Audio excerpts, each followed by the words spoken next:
Hello friends, आपके अपने channel civils point में आपका स्वागत है। दोस्तों, आज की क्लास में हम लोग डिस्कस करेंगे साइंस के मोस्ट इम्पॉर्टेंट 20 क्वेश्चंस के बारे में, जो कि एक्सप्लेनेशन भी रहेगा उसके साथ में। और आई होप आपको वो क्लास बहुत पसंद आएगी। तो चलिए, समय को बिना गंवाते हुए फटाफट अपने क्लास को शुरू करते हैं। तो देखिए, जो आज हम लोग का क्लास ये शुरू हो रहा है, ये हमारे शुरू हो रहे हैं विज्ञान के महत्वपूर्ण प्रश्न टाट 20। तो यहाँ पर देखिए, कुछ अच्छे लेवल के क्वेश्चंस लिए गए हैं जो आपके एग्ज़ाम में पूछे जाएंगे और पूछे भी गए हैं। एक्सप्लेनेशन से काफ़ी क्वेश्चंस बनते हैं। तो चलिए शुरू करते हैं। देखिए, पहला क्वेश्चन आपके स्क्रीन पे है कि इसमें कहा जा रहा है कि मनुष्य आँखों से कितनी डिग्री तक देख सकता है। देखिए, इसका तो राइट आंसर होगा 150 degree centigrade, 150 degree, sorry centigrade नहीं, 150 डिग्री। क्योंकि जहाँ तक अभी हम लोगों ने पढ़ा था कि जैसे मान लीजिए हम लोग की आँखें हैं, ये आँखें हैं, तो यहाँ से जो हम लोग देख पाते हैं वो केवल इस पोजीशन में देख पाते हैं, ऐसे। तो ये बनता है 150 डिग्री का एंगल बनता है। कहीं कहीं आप लोगों ने पढ़ा होगा कि 180। देखिए दोस्तों, 180 बिल्कुल एक सिंगल रेखा होती है और बिल्कुल सीधी रेखा होती है। तो हमारी आंखें जो होती हैं वो 180 नहीं, 150 डिग्री तक देख पाती हैं।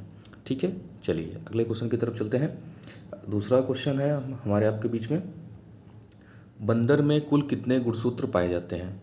गुणसूत्र की बात करें तो इंग्लिश में इसको क्रोमोजोम भी बोलते हैं, और बंदर की बात करें तो बंदर में पाए जाते हैं 48, सॉरी, यहाँ पे जो हम लोग बंदर में देखिए चिंपैंजी और गोरिल्ला ये सब आ जाते हैं, तो उनमें 48 पाया जाता है। लेकिन अगर स्पेशली अगर बंदर की बात की जाएगी, स्पेशली अगर बंदर की बात की जाएगी तो उसमें 42 क्रोमोज़ोम पाए जाते हैं।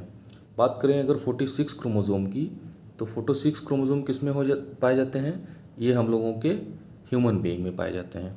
अगर यहाँ पे 23 पेयर्स भी बोल देगा, 23 पेयर्स भी बोल देगा, तब भी कोई प्रॉब्लम नहीं है, क्योंकि 23 में अगर 2 का गुणा कर देंगे तो वो 46 आ जाएगा। ठीक है, चलिए अगले क्वेश्चन की तरफ पढ़ते हैं।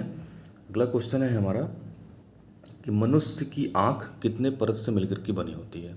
देखिए, जो मनुष्य की आइज़ होती है वो 3 परत से मिलकर के बनी होती है। सबसे बाहरी परत जो होती है उसको हम लोग बोलते हैं स्क्लेरा। क्या बोलते हैं, उसको बोलते हैं स्क्लेरा। उसके फिर नीचे वाले पार्ट को बोलते हैं कोराइड, वो इंग्लिश में बोलते हैं इसको कोराइड। और सबसे नीचे होती है आपकी रेटिना। ठीक है, ये 3 लेयर होती है, कोराइड और रेटिना। ठीक है, 3 लेयर होती है यहाँ पे। कोराइड जो होता है इसमें ब्लड का सर्कुलेशन बहुत अच्छे से होता रहता है। स्क्लेरा जो कि एक वाइट पार्ट होता है, और इसमें ब्लड का सर्कुलेशन, इसमें ब्लड नहीं होता, ब्लड नहीं आ पाता, क्योंकि लेकिन ब्लड नहीं आ पाता तो ऑक्सीजन कहाँ से आती है, ऑक्सीजन, क्योंकि ये वाइट पार्ट होते हैं और डायरेक्टली ये एटमॉस्फेयर के कंट्रोल में रहते हैं, कांटेक्ट में रहते हैं, जहाँ से इनको ऑक्सीजन की सप्लाई हो पाती है। ठीक है, चलिए अगले क्वेश्चन की बात करते हैं। थर्ड क्वेश्चन है हमारा, रडार की खोज किस वैज्ञानिक ने की थी। देखिए, रडार की खोज की बात करें तो रडार देखिए कई टाइप्स के होते हैं ना, कई प्रकार के होते हैं। तो वहाँ पे क्या होता है कि एक प्रकार की खोज तो वाटसन एंड वॉट ने की थी, दूसरे टाइप की खोज की थी हर्ट्स ने, और तीसरे टाइप की लियो सी यांग ने। क्योंकि यहाँ पे सिर्फ रडार पूछा है, इस वजह से क्योंकि यहाँ पे रडार पूछा गया है, तो यहाँ से हम लोग का आंसर क्या हो जाएगा, आंसर हमारा हो जाएगा डी। आंसर हमारा डी हो जाएगा। अगर स्पेशली किसी टाइप के बारे में पूछ लिया जाएगा तब आप उस टाइप्स के हिसाब से इनको लगाएंगे। ठीक है, चलिए अगले क्वेश्चन की बात करें। क्वेश्चन नंबर 5, विद्युत धारा, इलेक्ट्रिक करंट्स की इकाई क्या होती है। इलेक्ट्रिक करंट्स हम लोग जानते हैं कि जो हमारे यहाँ घरों में भी और हाउसेस में भी जो भी इलेक्ट्रिक करंट्स वहाँ पे प्रोड्यूस होती है, आती जाती रहती है, तो उसमें जो हम लोग मेज़र करते हैं वो एम्पियर में मेज़र करते हैं। और बात करें कैंडिला की, तो ये होती है ज्योति तीव्रता, ये ज्योति तीव्रता होती है, ज्योति तीव्रता। ठीक है, बात करें केल्विन, केल्विन तो किसका होता है, टेम्परेचर का होता है, केल्विन टेम्परेचर का होता है। और मोल जो होता है वो किसी पदार्थ की इकाई का मात्रक होता है। ठीक है, इकाई होती है किसी पदार्थ की। ठीक है, चलिए अगले क्वेश्चन की तरफ बढ़ते हैं। न्यूटन के किस नियम को गैलीलियो का नियम भी कहते हैं। हम लोग पढ़ते आ रहे हैं, अपने पढ़ा भी होगा और आगे भी हम लोग न्यूटन के 3 गति के नियम हैं, न्यूटन के 3 गति के नियम हैं, जिसमें न्यूटन के प्रथम गति के नियम को बोलते हैं गैलीलियो का नियम। देखिए, न्यूटन का प्रथम गति का नियम क्या होता है कि कोई वस्तु अगर विरामावस्था में है, विरामावस्था मतलब अगर वो रेस्टिंग पीरियड में है तो वो उसी पीरियड में रहना चाहती है जब तक कि उस पर कोई एक्सटर्नल फोर्स न लगाया जाए। मतलब जैसे आप बस में बैठे हैं, बस अचानक चल पड़ी तो आपकी पूरी बॉडी क्या है, पूरा शरीर आपका बिल्कुल एकदम विरामावस्था में, रेस्टिंग पीरियड में है। लेकिन क्या होता है कि जैसे ही बस आगे की तरफ बढ़ी तो शरीर तो पूरा, पैर तो आपका उस तरीके से है, लेकिन आपकी जो बॉडी है वो पीछे की तरफ खिसक जाती है। इस वजह से वो उस गति में नहीं आ पाती है। तो इसी को बोलते हैं न्यूटन का प्रथम नियम, जिसको गैलीलियो का नियम भी कहते हैं। ठीक है, चलिए अगला क्वेश्चन देखते हैं। क्वेश्चन नंबर 7, सोलर सेल किस ऊर्जा में परिवर्तित करता है? सोलर सेल की जहाँ भी बात आती है तुरंत हमारे दिमाग में आता है कि सनलाइट जो होती है, आजकल सभी जगह देखिए ट्रेंडिंग हो गया है कि घरों में छतों के ऊपर सोलर पैनल लगाते हैं। सनलाइट इसको एब्जॉर्ब करती है और हम लोग इसको वायर के हिसाब से इसको बैटरी में कन्वर्ट कर लेते हैं और जैसे मन करता है वैसे यूज़ करते हैं। तो यहाँ पे क्या आया, सोलर लाइट मिली हमको। तो सौर ऊर्जा से हम लोग क्या चलाया, हमने टीवी चलाया, हमने फ़ैन चलाया, तो वो वैद्युत ऊर्जा बना। तो इस वजह से हमारा ऑप्शन क्या सही हो जाएगा, सौर ऊर्जा को वैद्युत ऊर्जा में बदलता है। ठीक है, सोलर ऊर्जा। चलिए अगला क्वेश्चन की तरफ बढ़ते हैं। और क्वेश्चन नंबर 8, इलेक्ट्रॉन की खोज किस वैज्ञानिक ने की थी? इलेक्ट्रॉन की खोज हम लोग बचपन से सुनते आ रहे हैं कि ईंट पर नाच, ये हम लोगों का एक ट्रिक होता था, जो ऐसे पढ़ते थे हम लोग, ईंट पर नाच। देखिए, ई से हो गया हमारा इलेक्ट्रॉन, जिसकी खोज किसने करी थी, जे थॉमसन ने। इसको टी पढ़ते हैं ना इंग्लिश में। तो ई से इलेक्ट्रॉन जे थॉमसन, पर से पी से हो जाए हमारा प्रोटॉन, जिसकी खोज किया था रदरफोर्ड ने। और नाच में मतलब जो न है, न से बोल सकते हैं उसको न्यूट्रॉन, जिसकी खोज चैडविक ने की थी। तो यहाँ पे पूछा गया है इलेक्ट्रॉन के बारे में, तो यहाँ पे हमारा सही हो जाएगा जे थॉमसन। ये हमारी ट्रिक हो जाती है और यहाँ पे देख लेते हैं। ठीक है, देखिए यहाँ पे अगर एक और बात कर लें तो इलेक्ट्रॉन के ऊपर जो चार्ज होता है वो माइनस चार्ज होता है, प्रोटॉन के ऊपर क्या चार्ज होता है, पॉजिटिव चार्ज होता है। और बात करें न्यूट्रॉन के ऊपर ज़ीरो चार्ज होता है, मतलब वो न्यूट्रल होता है। और देखिए, जैसे मान लीजिए वो कोई एटम है ना, बात करें अगर इसी एटम की, एटम में यहाँ पे होता है प्रोटॉन और यहाँ पे होता है न्यूट्रॉन, और बाहर इलेक्ट्रॉन क्या करता है, चक्कर लगाता है। ठीक है, और प्रोटॉन के ऊपर होता है पॉजिटिव चार्ज। पूछा जाता है कि जो हमारा एटम होता है, जो नाभिक होता है, वो कौन सा होता है, मतलब पॉजिटिव होता है कि निगेटिव होता है। तो देखिए, न्यूट्रॉन तो निगेटिव हो गया, न्यूट्रल हो गया, प्रोटॉन के ऊपर पॉजिटिव चार्ज हो गया। तो इससे हम कह सकते हैं कि जो हमारा न्यूक्लियस होता है, नाभिक होता है, एटम होता है, वो हमेशा पॉजिटिव चार्ज में होता है, इलेक्ट्रॉन बाहर चक्कर लगाता है। ठीक है, चलिए अगले क्वेश्चन की तरफ बढ़ते हैं। क्वेश्चन नंबर 9, फोटॉन की खोज किसने की थी? तो फोटॉन की खोज यहाँ पे मैक्सवेल ने की थी। फोटॉन की खोज यहाँ पे मैक्सवेल ने की थी। चलिए, फोटॉन के बारे में आप लोग जानते ही हैं, जो सन से लाइट आती है वो प्रोटॉन के रूप में आती है। अगला क्वेश्चन है, देखिए गन मेटल की बात करते हैं। तो गन मेटल किससे बना होता है? गन मेटल देखिए कॉपर से भी बना होता है, गन मेटल जिंक से भी बना होता है, गन मेटल टिन से बना होता है। तो तीनों को मिला करके जो गन मेटल बनता है वो तीनों को मिला करके। तो कॉपर की बात करें तो कॉपर का जो साइन होता है वो Cu होता है कॉपर का। जिंक देखिए Zn होता है, टिन हमारा Sn होता है। गन मेटल में सबसे ज़्यादा कौन होता है? तो 90% होता है कौन? कॉपर होता है। ये 2% होता है जिंक, और Sn कितना होता है? Sn 8% होता है। ठीक है, तो ये गन मेटल का पूरा कंपोजिशन है। गन मेटल बनता है कॉपर से, जिंक से और टिन से। 90% सबसे ज़्यादा आपका कॉपर होता है। ठीक है, चलिए अगले क्वेश्चन की तरफ बढ़ते हैं। मोस्ट इंपॉर्टेंट क्वेश्चन चल रहे हैं दोस्तों। किस रंग में प्रकाश संश्लेषण सबसे अधिक होता है? प्रकाश संश्लेषण देखिए जो आपका लाल रंग होता है उसमें प्रकाश संश्लेषण सबसे ज़्यादा होता है। एक चीज़ आप लोग पढ़े होंगे, एक जो वर्ण विक्षेपण जिसको बोलते हैं विबग्योर, है ना, विबग्योर इसको बोलते हैं। सबसे कम वर्ण विक्षेपण किसका होता है, सबसे ज़्यादा वर्ण विक्षेपण किसका होता है, तो बैंगनी कलर का होता है। सबसे कम किसका होता है, तो रेड कलर का होता है। तो जो प्रकाश संश्लेषण की क्रिया होती है वो सबसे ज़्यादा रेड में होती है और सबसे कम किस में होगी, बैगनी में होगी। ठीक है, तो ऑप्शन हमारा ए सही हो जाएगा। चलिए अगले क्वेश्चन की तरफ बढ़ते हैं। क्वेश्चन नंबर 12, पौधों में पाया जाने वाला ऑक्सीन हार्मोन की खोज किसने की थी। देखिए ऑक्सीन हमारे जो प्लांट्स होते हैं उनमें लगाया जाता है ताकि उनकी ग्रोथ बढ़ जाए और उनके जो टिप होते हैं, ये जो ऊपर के टिप पार्ट होते हैं जहाँ से नई नई कलियाँ नए नए पत्तियाँ निकलती हैं वो ग्रो करने लगती हैं।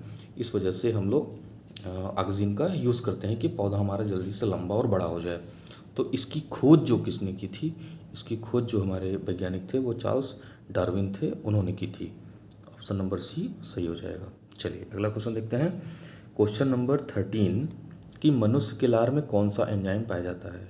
ये बहुत ही सिंपल और बहुत ही सरल क्वेश्चन है, बहुत बहुत बार पूछा गया है, आप लोग पढ़ते आ रहे हैं टाइलिन एंजाइम। लेकिन यहाँ पे एग्जामिनर आपको घुमा सकता है। तो जहाँ पे हम लोग देखते हैं कि टाइलिन भी होता है, एमाइलेज भी होता है और पटैलिन भी होता है। तो यहाँ पे हमारा तीनों एग्जाम्पल तीनों ऑप्शन सही हो जाएंगे। तो ऑप्शन नंबर डी सही हो जाएगा। ठीक है, चलिए अगला क्वेश्चन है। आजकल देखिए एग्ज़ाम का लेवल बढ़ रहा है तो हम लोग को थोड़ा सा डिटेल में पढ़ना पड़ेगा ना, तो हर चीज़ को कवर करते हैं। टाइलिन तो सबको पता होती है। देखिए दांतों को अध्ययन को क्या कहा जाता है, दांतों के अध्ययन को ओडोंटोलॉजी कहा जाता है। ओडोंटोलॉजी कहा जाता है। यहाँ पे देखिए इसको फूलों का अध्ययन, ठीक है, फूलों का अध्ययन, एस्ट्रोनॉमी खगोल विज्ञान ना, इसको बोलते हैं खगोल विज्ञान। ठीक, ओरोलॉजी ये पहाड़ों का अध्ययन, किसका, यहाँ पे देखिए इसके बारे में अगर बात कर लें ओरोलॉजी के बारे में तो इसको बोलते हैं पहाड़ों का अध्ययन। ठीक है, इस वजह से हमारा ये हो जाएगा क्वेश्चन नंबर 14। चलिए अगला क्वेश्चन की तरफ बढ़ते हैं।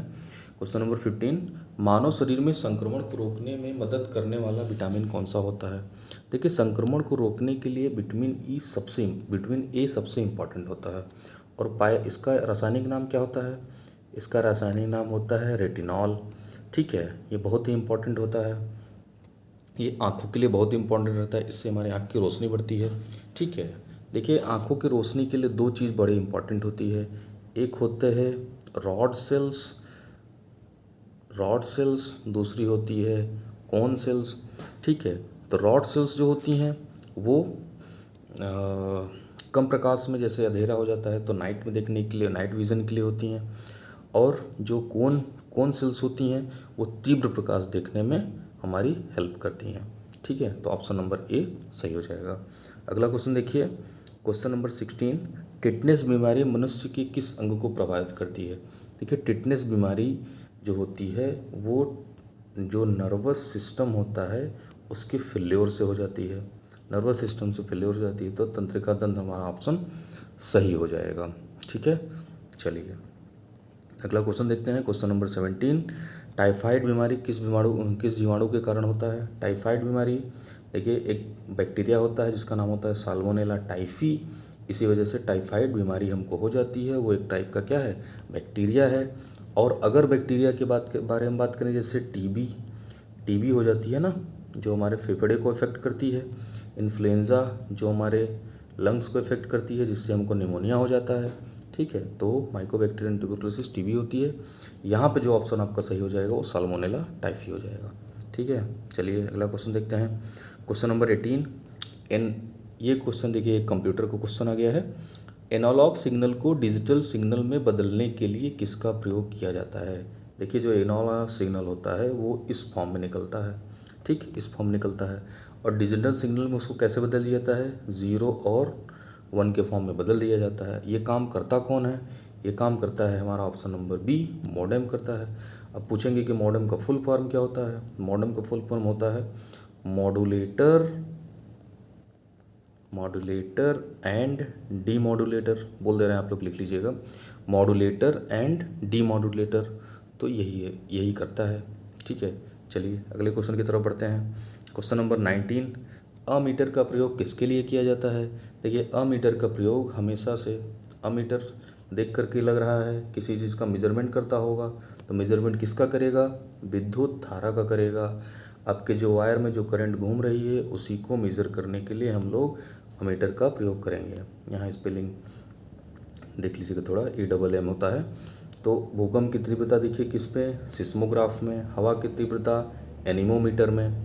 ठीक है, तो हमारा ऑप्शन नंबर सी सही हो जाएगा। चलिए अगले क्वेश्चन की तरफ पढ़ते हैं। क्वेश्चन नंबर 20, देखिए बच्चे का लिंग निर्धारण किसके गुणसूत्र पर निर्भर करता है? देखिए सभी लोग कहते हैं कि जो लेडीज़ होती हैं वो रिस्पॉन्सिबल होती हैं, हमारे अक्सर आसपास के गांव में ये सब बात सुनने को मिलती है, लेकिन साइंस हमारा कहता है कि नहीं, जो बच्चे का लिंग निर्धारण होता है, जो बच्चे का लिंग निर्धारण होता है वो हमेशा जो फादर होते हैं उनके ऊपर डिपेंड करता है। जैसे जी एक तरफ हो गया फादर, एक तरफ हो गया मदर। देखिए फादर में जो गुणसूत्र होते हैं वो होते हैं एक्स और वाई, मदर में जो गुणसूत्र होते हैं वो एक्स और एक्स। देखिए अगर केवल मेल ही केवल फीमेल ही जिम्मेदार होती, सॉरी हमने फादर और मदर बोला है, ठीक है, तो यहाँ पे देखिए फादर का जो गुणसूत्र होता है वो XY होता है और मदर का गुणसूत्र XX होता है। अगर सिर्फ माँ ही जिम्मेदार होती तो देखिए अगर गुणसूत्र इनका मिल जाएगा तो XX लड़की होगी, ठीक है। लेकिन अब यहाँ पे रोल फादर का आ गया है, तो फादर का गुणसूत्र मिल गया कितना? Y मिल गया, और यहाँ से एक और X मिल गया, तो बन गया X और Y। तो बच्चे का लिंग निर्धारण किसके गुणसूत्र पर डिपेंड करता है? तो वो पिता के गुणसूत्र पर डिपेंड करता है। XX हुआ तो लड़की और XY हुआ तो लड़का। तो देखिए फ्रेंड्स, ये रहे आपके 20 क्वेश्चंस, मोस्ट इम्पॉर्टेंट और अच्छे लेवल के क्वेश्चंस हैं। क्वेश्चन अगर आपको पसंद आ रहा हो, क्वेश्चन का कंटेंट समझ में आ रहा हो, पसंद आ रहा हो, तो चैनल को ज़रूर लाइक एंड सब्सक्राइब करें। और ऐसे ही मोस्ट इम्पॉर्टेंट क्वेश्चंस के लिए बीच बीच में हम लेकर के आते रहते हैं, जहाँ पे आप चैनल पे बने रहिए। चलिए बहुत बहुत धन्यवाद आपका, धन्यवाद।